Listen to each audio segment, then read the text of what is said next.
शिंदे साहेब यासाठीच केला होता का अट्टहास? तुम्ही खरंच भाजपला खुश करू शकले नाही का? एवढी का मान तुमची खाली गेली? खरंच भाजप त्यांच्या पक्षासोबत आलेल्या लोकांना एवढं त्या ठिकाणी छळतंय का?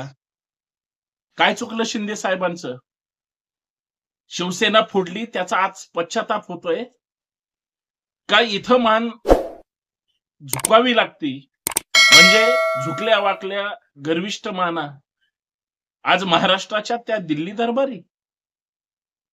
हे पाहण्यापेक्षा आम्हाला शिंदे साहेबांचा स्वाभिमान महत्वाचा वाटत होता. लोकांमध्ये रमणारा, लोकांमध्ये काम करणारा, लोकांची काळजी घेणारा, लोकांमध्ये त्यांची विचारपूस करणारा आज माणूस इतका मान खाली घालून उभा राहू शकतो याचा अर्थ काय हा समजायला तयार नाही. शिंदे साहेब काय चुकलं? शिंदे साहेब कुठं चुकलं? शिंदे साहेब चुका करण्यासाठीच राजकारण असतं का? शिंदे साहेब तुम्ही जर चांगली प्रतिमा घेऊन त्या ठिकाणी महाराष्ट्रासमोर गेला असाल, तुमच्यामुळे लाडक्या बहिणींनी एवढं तुम्हाला यश मिळवून दिलं असेल, शिंदे साहेब तुम्हाला त्याच ईव्हीएम मशीननं प्रचंड मोठं तारलं असेल, आज काय परिस्थिती शिंदे साहेब? शिंदे साहेब या पद्धतीनं तुम्हाला त्याच शपथविधीमध्ये एका साईडला त्या ठिकाणी बसवलं जातंय, उभं केलं जातंय. प्रधानमंत्र्यांचं लक्ष तुमच्याकडे नसतंय. शिंदे साहेब काय चुकलं आणि कुठं चुकलं नाही पाहवत महाराष्ट्रात. शिंदे साहेब तुमचा हा नम्रपणा किंवा तुमचा हा इतका साधेपणा महाराष्ट्रातल्या विरोधकांना सुद्धा सहन होणारा नाही. कारण शिंदे साहेब तुमचं आत्ताचं रूप महाराष्ट्राला पाहवत नाही.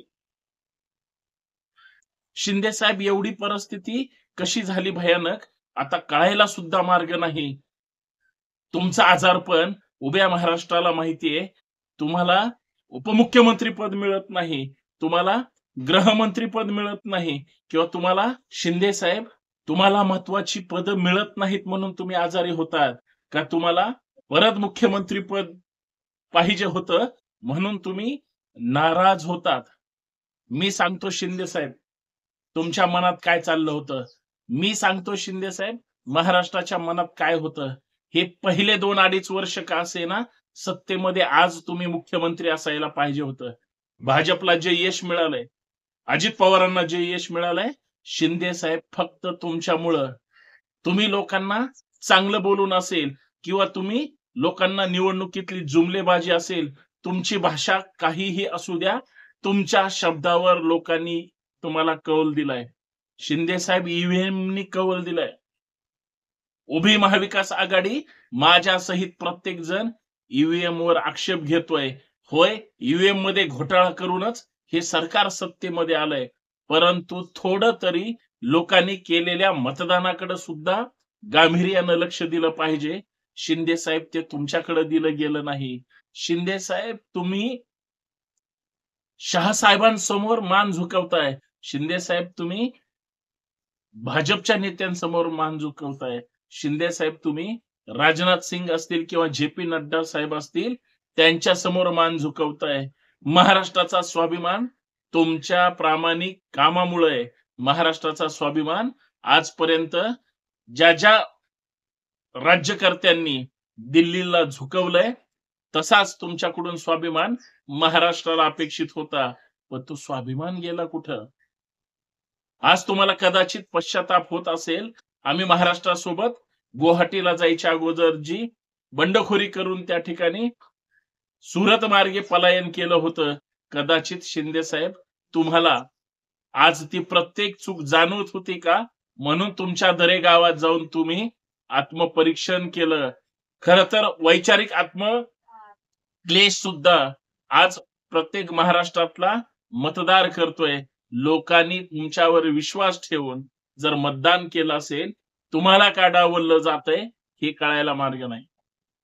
शिंदे साहेब अशी पद्धत अजिबातच नव्हती, पण तुम्ही ती का रूढ पाडली याचं उत्तरच मिळेना. शिंदे साहेब महाराष्ट्रात काय घडतंय हे कोणालाही कळेना.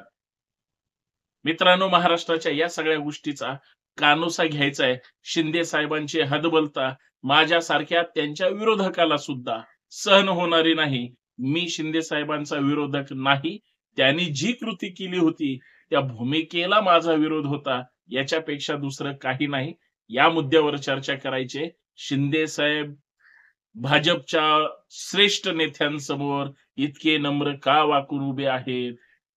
शिंदे साहेबांना फडणवीस साहेबांच्या शपथविधीमध्ये इतक्या लांब दूर का त्या ठिकाणी उभं केलं, इतके का दूर लोटलं गेलं, याचं उत्तर कळायला मार्ग नाही. माणसातला नेता, लोकांमधला नेता, माणसातला लोकातला नेता एवढा कसा काय अकेला पडला, याचं उत्तर महाराष्ट्रातल्या प्रत्येक नागरिकांना शिंदे साहेब तुम्हाला एकदा ना एकदा तरी द्यावं लागेल. लोक विसरतील, आपण मात्र चर्चा करू. सर्वांना सप्रेम जय जाऊ. मी संतोष शिंदे आपल्या सर्वांचं या सामाजिक विचारपीठावर मनपूर्वक हार्दिक स्वागत.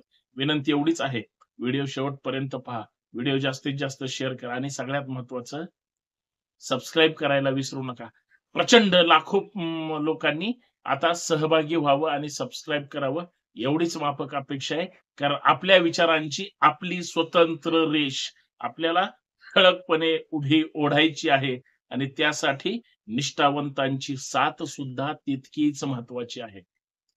मित्रांनो, मी चर्चा करतोय शिंदे साहेबांच्या नम्रपणे उभे असलेल्या त्या फोटो बद्दल.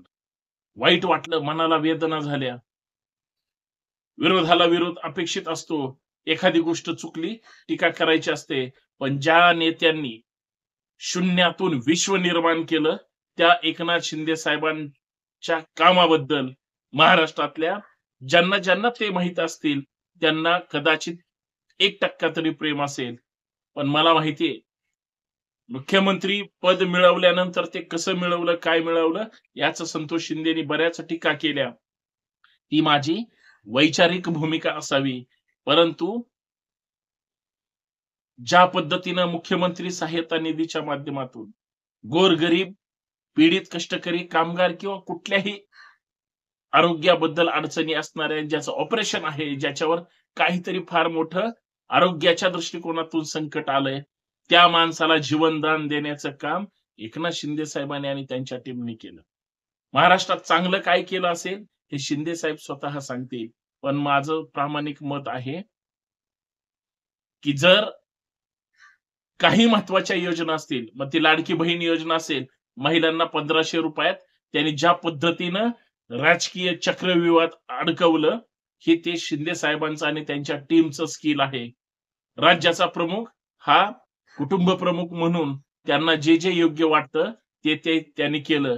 विरोधक, टीकाकार, टीका करण्याचं काम त्यांनी केलं. शिंदे साहेबांनी मात्र त्यांच्या कामाचा आलेख त्या ठिकाणी मोठा केला. उभी रेष त्यांच्या पद्धतीने ओढली. तेच शिंदे साहेब हतबल पाहताना अत्यंत मनाला वेदना होत आहेत.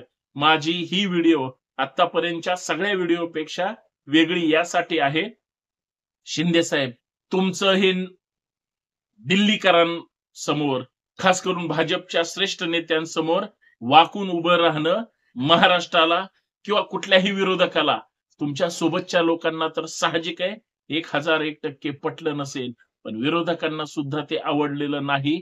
कारण तुमचा उपयोग झाला म्हणून भाजपने तुम्हाला आता बाजूला सरकवलं. 1 नंबरला असणारे शिंदे साहेब तुम्ही थेट 2 नंबरला आले. कदाचित प्रमुख पद तुमच्या चेहऱ्याकडे, तुमच्या भूमिकांकडे बघून तुम्हाला मिळालं. आज जर भाजप सत्तेमध्ये कुणामुळे असेल तर ते फक्त आणि फक्त डंके की चोट पे एकनाथ शिंदे साहेबांमुळे असेल. आणि हे जर सत्य असेल तर आज त्याच शिंदे साहेबांना, त्याच भाजपने बाजूला का लोटलं? मला फक्त एका मिनिटात इतिहासामध्ये तुम्हाला घेऊन जायचंय. उद्धव ठाकरेंनी शिवसेनेसोबतची युती का तोडली? उद्धव ठाकरेंना ज्यावेळेस आम्हाला किंवा शिवसेनेला, शिवसैनिकांना मुख्यमंत्री करायचंय 2019 मध्ये, याच भाजपनी उद्धव ठाकरेंचं ऐकलं नाही. कदाचित उद्धव ठाकरेंना डावलण्याचा प्रयत्न केला. त्याच वेळेस उद्धव ठाकरेंनी शिवसेनेसोबत सगळे मावळे घेऊन भाजप सोबत त्यांनी फारकत घेतली. महाविकास आघाडी सोबत सलगी केली आणि नवीन यंत्रणा सत्तेच्या रूपाने त्यांनी त्या ठिकाणी कामाला आणली. त्याच उद्धव ठाकरेंना ज्या पद्धतीनं लांब ठेवण्याचं काम त्या फडणवीस साहेबांनी केलं किंवा त्यांच्या भाजपने किंवा श्रेष्ठ नेतृत्वाने केलं, आज तीच परिस्थिती एकनाथ शिंदे साहेबांची सुद्धा झाली होती का?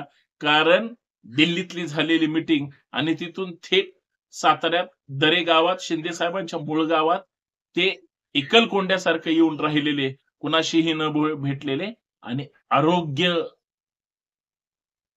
आजारीपण याचं कारण दाखवून ते जे काही बाजूला थांबले, तिथून लोकांना संशय आला, की काहीतरी मोठं घडलंय. सगळ्यांनी चर्चा केली. संतोष शिंदेनी पण चर्चा केली. पण हे वास्तव होतं, सत्य होतं, की या नाराजगीमध्ये काहीतरी मोठं दडलंय. त्यांना मुख्यमंत्रीपद पाहिजे होतं. मुलासाठी नंतर गृहमंत्रीपद पाहिजे होतं किंवा अजून काय झालं, जे काय होतं शिंदे साहेबांमुळं ते भाजपला मिळालं. जे काही घवघवीत यश मिळालं, कुणा मिळालं हे त्या शिंदे साहेबांच्या सोबतच्या आमदारांना आणि त्यांच्या लोकांना विचारा. आज ते सगळं घडलं नाही. परत मला त्याच उद्धव ठाकरेंनी जे शब्द भाजप विषयी वापरले होते, शिंदे साहेबांसोबत त्याच पद्धतीनं केलं. फक्त शिंदे साहेबांनी ते शब्द वापरलेले नाहीत एवढंच. पण दिल्ली दरबारी झुकण्याची महाराष्ट्राची कालही गरज नव्हती. दिल्ली दरबारी झुकण्याची महाराष्ट्रात आजही गरज नाही आणि दिल्ली दरबारी झुकण्याची हिंमत महाराष्ट्राच्या कुठल्याही नेत्यात उद्या सुद्धा नसेल.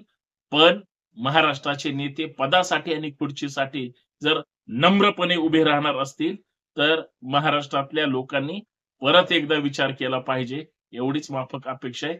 शिंदे साहेब लोक, तुम्ही काहीही भूमिका घ्या, तुमच्या चांगल्या भूमिकेला सगळेजण सोबत आहेत. पण ही गोष्ट मात्र आवडली नाही. अशी महाराष्ट्रात कुजबूज आहे. मी आतापर्यंत जे काही बोललेलो आहे, ही महाराष्ट्रातली कुजबूज आपल्या माध्यमातून मी महाराष्ट्रासमोर आणि देशासमोर, जगासमोर आणत आहे. एवढंच. बाकी सर्वांना शुभेच्छा. जय जिजाऊ, जय शिवराय, जय महाराष्ट्र.